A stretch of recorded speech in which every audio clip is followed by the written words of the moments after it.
2,500 a week are being killed in battle. It's a vicious battle with the best equipment, the best everything, and it is brutal.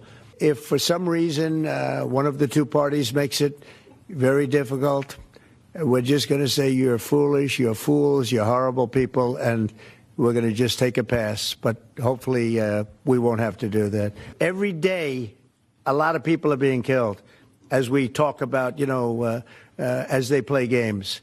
Is Vladimir Putin stalling, in your view, Mr. President? I hope not. We're going to let you know about that soon if he is, but I hope not. He's got a big force out there.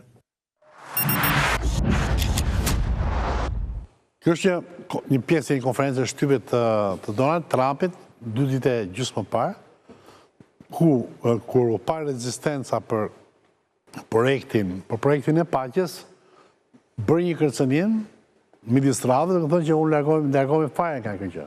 Para dhe mund të largohemi komplet nga kjo gjë, nëse palët nuk bien dakord. Tani, vazhdoj mendimin në analizën tënde përsa i përket hartave dhe replikën që keme Goxha e zotë Kisave, dhe e dyta, nëse nuk të kundërvijet Goxhaj, me ditë, ku ti drejtohet realisht Trumpi kur thotë që ne e lëm fare këtë punë? Rusisë apo Ukrainës? Tani, radhë parë për hartën, Britanikët kanë kohë që kanë shprehur interes për zonën e Odesës, pra kanë një interes për të vendosur ushtarët e tyre dhe një bazë në zonën e Odesës, por në tërësi gjithë harta kam përshtypjen që është e pamundur për të u pranuar nga rusët. Pra, përtesh do diskutimi, gjithë lufta për këtë hartë është bërë në fundit dhe është e pamundur që të pranohet nga rusët, sidomos zona e Odesës të vendosen ushtarët britanik.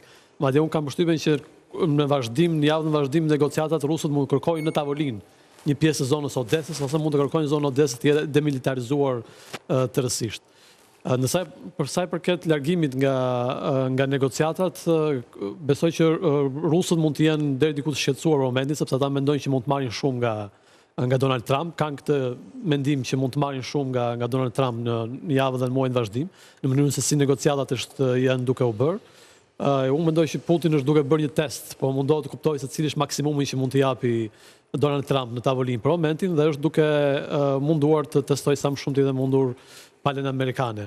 Por varet se çfarë do të thotë tërheqje nga negociatat, pra tërhiqesh dhe ndihmon Ukrainën të vazhdojë luftën, apo tërhiqesh tërësisht dhe ja lën në dorë evropianëve situatën. Nëse tërhiqesh dhe ndihmon Ukrainën, do të thotë që mund të jemi në një situatë krejt tjetër pas 1 muaji apo pas 2 muajsh. Nëse e lën në dorë tërësisht evropianëve, atëherë mund të jemi përballë një lufte më të madhe. Ku ke polemikën me Goxhën?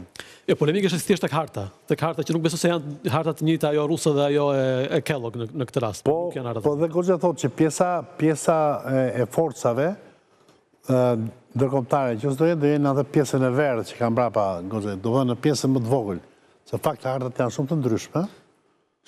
Pavarësisht madhësisë që marrin. Jo, në rregull, pa do të thonë, prapë në këtë rast, Goxha i tha do jetë një qeverisje pro-ruse, në pjesën më të madhe që bie. Në fakt Trumpi ka kërkuar zgjedhje para kohës. E shef do të mrapa aty e ke. Domethënë i bie të jetë një qeverisje pro-ruse. Në atë të mesit. Mos ketë. Po pra, pro-ruse në atë të mesit, sipas rusëve. Ndërsa sipas Kellogut është qeveri ne po diskutojmë hartën e generalit Kellogg. Ne po diskutojmë të dyja brenda. Është unë sot po shoh këtë hartën që thonë jo, po unë gjej thotë që do diskutojmë për zyrtarisht, është paraqitur drejtuesve europian në një takim zyrtarisht.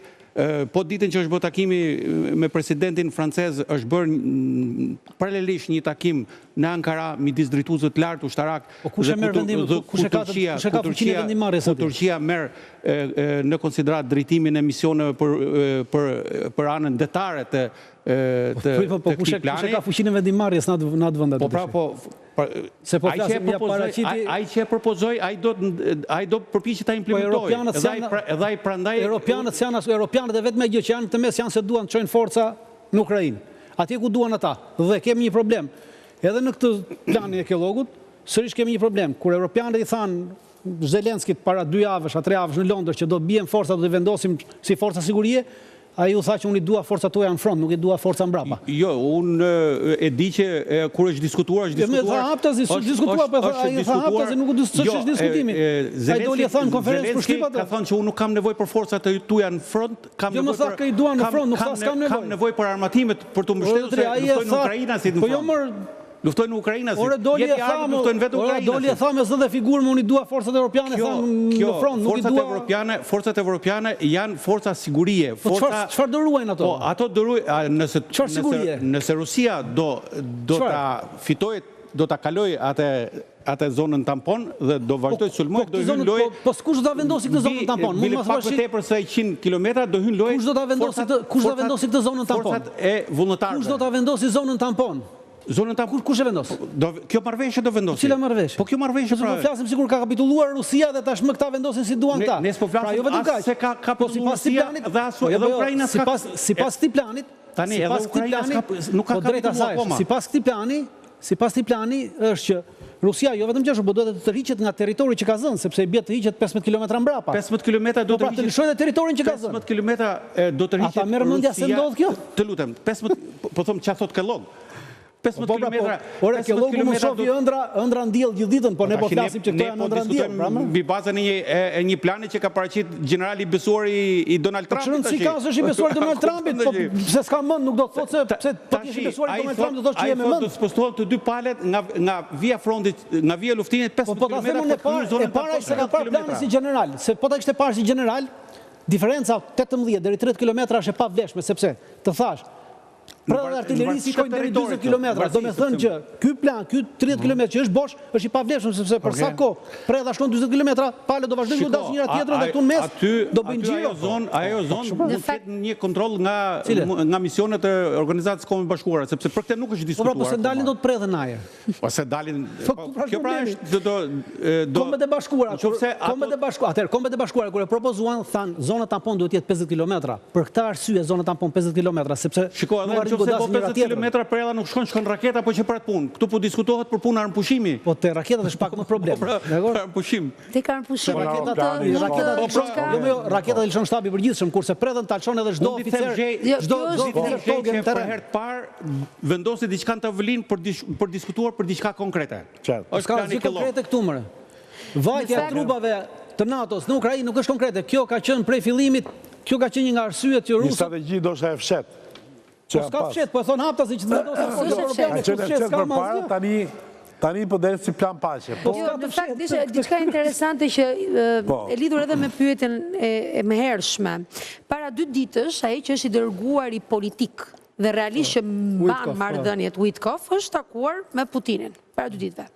Në të cilën janë bërë 5 orë diskutime pikërisht edhe për këtë hartën, për territore dhe për gjitha. Dhe në fund, ajo që ishte interesante, mënyra e përmbylljes të themi të këtij takimi, ishte që Putini është interesuar për një paqe afatgjatë dhe Amerika është e vetmja që ndryshe nga europianët, pra për ta lidhur pak edhe me predhen territorin, pjesën e Britanisë, gjithmonë Britania është ajo diplomacia më okulte, le të themi, në absolut, për sa i përket mënyrës se si futet në për territore, është ajo në të cilën ne së shpejti do të kemi dhe një telefonat midis Trump dhe Putin, pikërisht për pikat e konkorduara.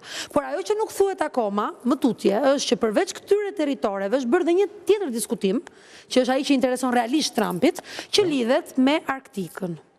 Dhe në një marrëveshje, që së shpejti thuhet do të bëhet dhe publike në shifra, Amerika dhe Rusia kanë arritur një marrëveshje të përbashkët për të bashkë investuar, se kjo është akoma përtej çfarë është lufta, ujku, në Arktik, për sa i përket sundimit të dhe ngritjes së sateliteve në mënyrë që të kenë dhe një kontroll tjetër për mineralet e Arktikës. Pra që do të thotë që diskutimi që ne jemi duke bërë është ai le të themi aparent, për sa i përket hartës, ajo që i hidhet dhe Kellogg nuk u hodh kot, pra le të rikrijojmë një herë historinë atë jaltën e famshme, por nga ana tjetër kam diskutimi real që Amerika po bën me Putinin lidhet me materialet e para. Në gjithë të bisedë, Ty jemi pra. në gjithë të bisedime dhe këto shkëmbime reale apo imaginare, apo të shtruara në tavolinë, duket sikur territori Ukrainës dhe lufta e Ukrainës është çështje amerikane.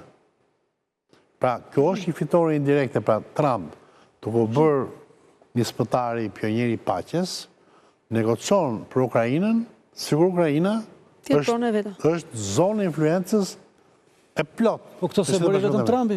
Edhe Biden i e bëri Ukrainën zonë të influencës ti, e futin luftë. Jo. pafundësisht Po duk në një luftë që mund Trumpi ka për të marrë i prishim 350 miliardë dollar aty. I prishim marrëveshjen. Do dite nga kjo, pra, kishte strategji tjetër. Ne po shohim Po shikoj, nuk kanë ndryshuar strategjitë, pra. Si ata që ishin dhe ata që janë përdorin Ukrainën si territor tyre. Politikanët kanë një talent, si ai me atë flautin, ai fakiri me flautin që nxjerr apritin nga thesë, ëh? Si ma gjepsa i koprat. Një minutë pra, dhe gjithë populli këta me retorikën e tyre ma gjepsin. Tani analiza është që proces i çmagjepsjes. Çfarë dua të them? Dua të them që Trumpi u fut në lojë në mënyrë spektakolare si pionjeri paqes, etj. Ndërkohë po negocion me Rusin, mbi një territor që s'është fare territor amerikan. Nëse është ndërmjetësi pra, është ndërmjetësi. Jo, po Ai është ka marrë rolin e ndërmjetësit. Po është ndërmjetës si negocion zbutit e veta, jo. Do dajmë Arktikun, do bëjmë këtë, më ndihmon këtu. Nëse kjo puna shiko, jo me kot presidenti Putin caktoi si negociator atë personi që merr me pasuritë e patundshme ruse, jo për Rusin. Dhe një nga taktikat që po përdor Putini për ta hutuar apo për ta larguar vëmendjen nga Ukraina është pikërisht hapja e këtyre bisedave, jo Arktiku, jo minerale.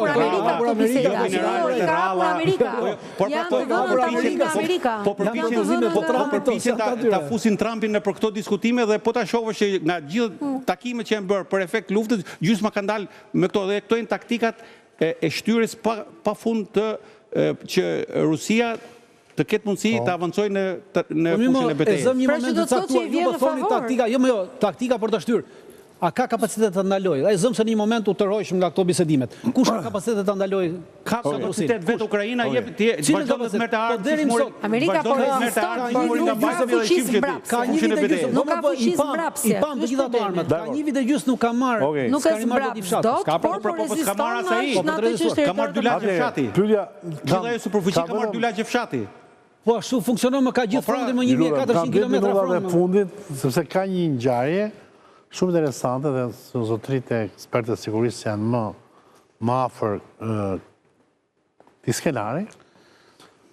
Zbulohen sensor rus në ndecet bërthamore britanike. Tani e pare si mund të vjen këto sensorët nga të ndecet tjera apo nga agent, apo është fake news. Ato janë zbuluar, ka 3 javë ky lajm. S'është era e parë kjo që kanë. Është 4 javë, po. Është zbuluar, janë zbuluar. Se zbuluan media se si nga ana procedurale si mund vjen këto sensorët. Po me dronë nuk pa problem fare. Pse vjen këto sensorë? Po sensor për të identifikuar në çdo moment lëvizjen. Patjetër. Ka një nga metodat paralele për ta. Ka një problem të madh me nëndecet. Është i vetmi mjet që në momentin që futet poshtë 100 metra rrugë, pastaj nuk e identifikon dot më se ku është. Është i padushëm. Është pa mundur të vetë. Të shohim të tresh si është ky çfarë thon mediat. Për këtë dhe këtë minutazh e shuam një kurreshje shumë madhe për këtë debat. Tresh.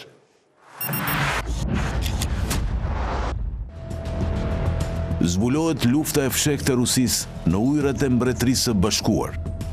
Ky është titulli i një investigimi te gazeta The Sunday Times të pak ditëve më parë. Pas ulumtimeve, gazeta arriti në konkluzionin se ka dyshime që Moska të ketë instaluar sensorët rusë për të spionuar në ndecet bërthamore britanike në ujërat detare përreth Mbretërisë së Bashkuar.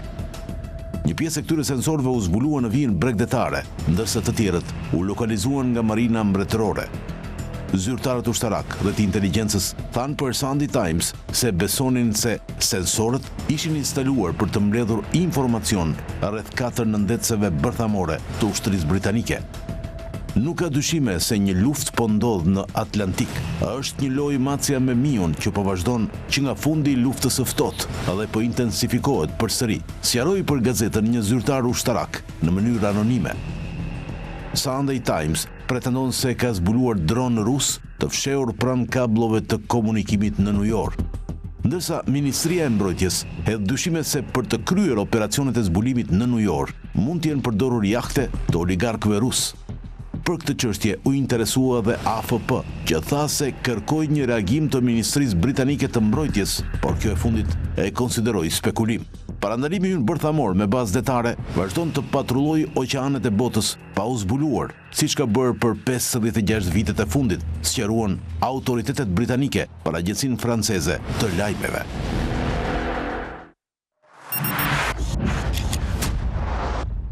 Krisavi, kjo është një legjend ruse, një legjend e medjave, një fake news për të demitizuar në ndërset britanike, apo është vazhdimi luftës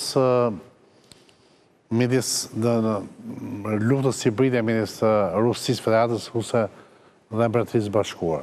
Legjend nuk është, kam shtymen që palat britanike, mëse kam parun e ka pranuar, diçka të ngjashme, jo tërësisht, ka pranuar, themi ka thënë një lajmërim që ka pranuar një pjesë të asaj që ka ndodhur, pra nuk kemi në nivelin e fake news ose legjendës, është diçka e vërtet. Rusia ka kohë që e ka vendosur Britaninë e Madhe si armiku numër 1, sidomos pas ardhjes së Trumpit në pushtet, ata mendojnë që Britania e Madhe është tashmë armiku numër 1 dhe është vendi më luftnxitës në botë, sidomos ndaj Rusisë. Aq më tepër që kanë një armiqësi të vjetër, të paktën 150 vjeçare mes të dyja palëve dhe kanë parë gjithmonë Britaninë e Madhe si një objekt patrullimi ose vëmendje. Është pjesë në tërësi e një lufte hibride që është duke ndodhur mes Perëndimit dhe Rusisë dhe kjo është pjesë e kësaj lufte, pra vazhdojnë të dyja palët që të ngacmojnë. Britanikët e kanë strategjikët, e kanë doktrinë që duhet të rinë Rusisë ballë për ballë. Se më kujtohet në një nga kujtimet e pas luftës botërore, thuhet, nuk e di tani, s'jam shumë i sigurt, po e verifikoj me ju, Winston Churchill i thotë ka qenë presidenti Truman, sepse Rooseveltin duket se vdiq në ato kohë, në atë periudhë, që shiko kur mbari lufta në Europë, tani t'i bëjmë dhe një sulm Rusisë, që të qërojmë me sapët me Stalinin dhe në një plan, një operacion, nuk kujtohet emri fiks. Ka thënë në Amerikë në 45. Ja ka thënë kur ka vajtur për vizitë në Amerikë pas luftës. Në rregull. Ka propozuar që armiku jonë është Rusia tashmë jo. Po pra dhe jo, bile ka ftuar për sulm, por amerikanët e refuzuan, thanë që me këtë reputacion të shtrimtar, me këtë reputacion që ka sot Rusia dhe ushtria kuqe, Bashkimi Sovjetik, po, kënë drejt. Bashkimi Sovjetik dhe ushtria kuqe nuk mund ta bëjmë të se do dalim si imperializëm e të tjera. Ndërkohë që Bashkimi Sovjetik kishe plane tjera për ta pushtuar Francën, janë plane që kanë dalë. Po Churchilli pra do në flasë kjo Britaniku. Është të peshë, është një histori mosbesimi shumë e fort dhe konflikti midis Mbretërisë. Nëse këtë Zhukovi i kërkoi leje Stalinit që të vazhdonte deri në Paris, pa ai ndali.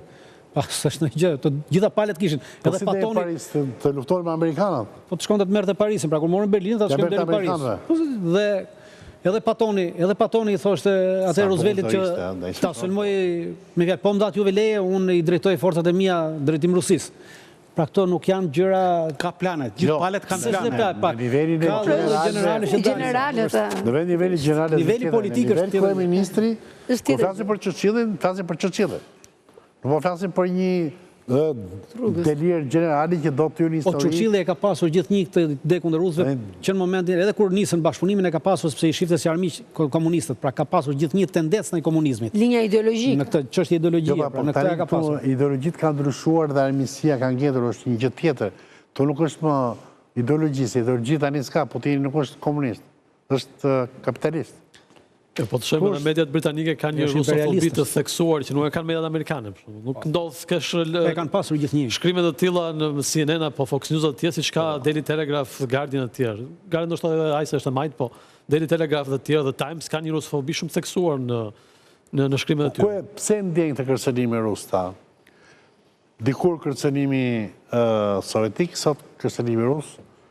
Unë mendoj që është çështja e zonave të influencë. Britania sado që është dobësuar, se nuk është më mbretëresha e detrave siç kanë qenë, se atëherë kishin ndarja botës midis tyre, Amerikan në atë kohë ishin plan dytë, nuk diskutohej, po me Rusinë kanë pas gjithmonë këtë. Pa te, s'ka pas problem me Rusinë, kishin 7-2 atëherë, që në kone... Jo, kishin për Rusia... A bë luftën e... Rusia ishte fuqishme, Rusia, ashtu si që ishte perëndori, po ishte faktor në raportet ndërkombëtare. Si ishte fare. Pikërisht pra, po këtu synimi anglezëve ishte që mos a lejonin këtë të avanconte, sepse Rusia, slavet, doshin të vishin deri në Ballkan, siç dihet, edhe një nga arsyet bile nga historia që mbështetën pavarësinë e Shqipërisë. Kjo ishte që mbështetën anglezët pavarësinë e Shqipërisë para atë pjesë që u la. Edhe që zbarkuan në Greqi. Po, kjo ishte Dhe zbarkimi antikomunist në Greqi me këtë ishte. Ka qenë ëndër që në kohën e Katerinës Madhe për daljen e detrat e ngrohtë. Ka qenë herët kjo. Ato arritën t'ja u marrin Turqisë, që kur morën Krimen, herët arritën të kenë daljen në detën e Zi e tjerë tjerë. Ç'lidhje kanë anglezët me pavarësinë, anglezët ishin ata që na bën copash. Anglezët vendosën që rusët ishin ata që publikuan, bolshevikët ishin ata që publikuan traktatin e fshat Londrës, sepse ne sot i themi traktatin e Londrës. Pjesë që na dhanë.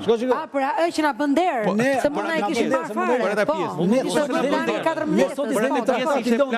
Plani që edhe italianët traktati i fshat Londrës. I rusëve që edhe i anglezëve që rusët mos dilshin detin Adriatik. Mirë, ajo është po mos ishin qenë ata bolshevikët nëse do kishin marrë vesh ato traktatin e fshat Londrës. Po taj se jemi në... Ti themi edhe këtë, pra në rast se jemi të thënë. Po rasti për shumë se po këtoja sot, po përja një biset familjare që për me historikun e lidhjes Prizrenit dhe me këtë të onë se si patëm në një moment saktuar duke mos qenë shtet, patëm kryuam një kast politikanës që në ata, që bëndë ushtri dhe një lloj shteti paralel në kohën e Perandorisë Osmane. Aty fillon filozofia çështës shqiptare. Patjetër. Realisht, këtë njohin edhe rusët edhe serbët edhe gjithë. Më kujtua një ky rasti me këtë Lord Grey, me që folën për anglezët, na donin apo s'na donin se na donin të na jepnin të tjerët. Anglezët na donin aq sa na deshin pjesën tjetër të territorit shqiptar e përdorur për plaçk. Për hatër të paqes në Ballkan jemi detyruar ta ndajmë shqiptarët. Ose pasur piratët që i përdornin, ne ishim plaçk për të shkëmbyer. Më mirë ashtu se i vogël, ç'është ajo? Po e tregoj historia. Po ja, historia që edhe pavarësisht se ishim shumë pak arritëm tash u bën dy shtete shqiptare në Ballkan. Vetëm një serim do të bëj për punën. Po jo fal. Do kemi të parasysh këto.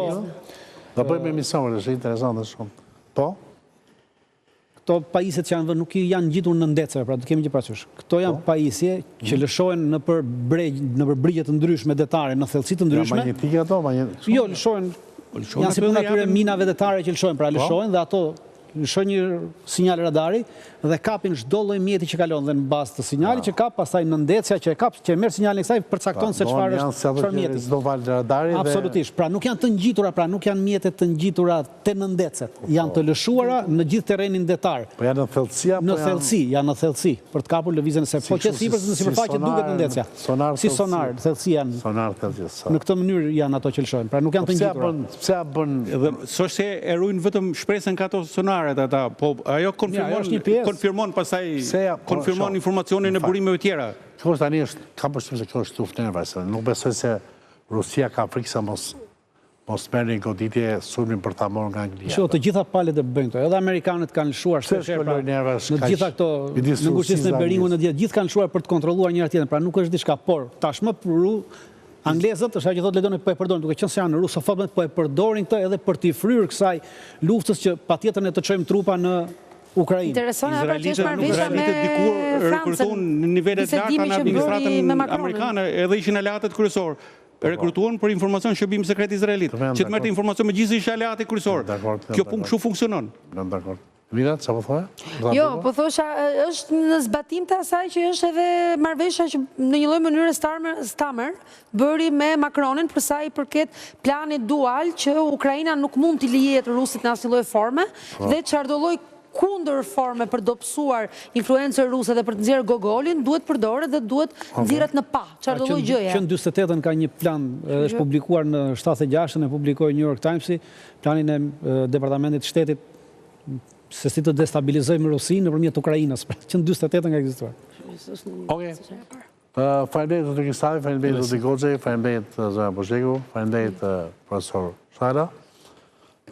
Siç edhe ndoqët në pjesën e parë të emisionit morëm me këto atentate të cilat elaborimi i dinamikës tyre, mistereve që fshihen, kanë krijuar një pikpyetje të madhe. Dhe në pjesën e dytë kuptohet që merremi me situatën gjeopolitike e cila ka një kthes të habitshme që me këtë panel mjeshtra që kam sonte dhe herë tjera kam pas, mund të bëjmë një dekriptim sa më afër të vërtetës. sa më afër të vërtetë, se vërteta e pastër asnjëherë nuk gjendet, por gjithmonë kërkohet. Unë Artur Gjej, natë e mirë dhe miropafshim në emision Arsh.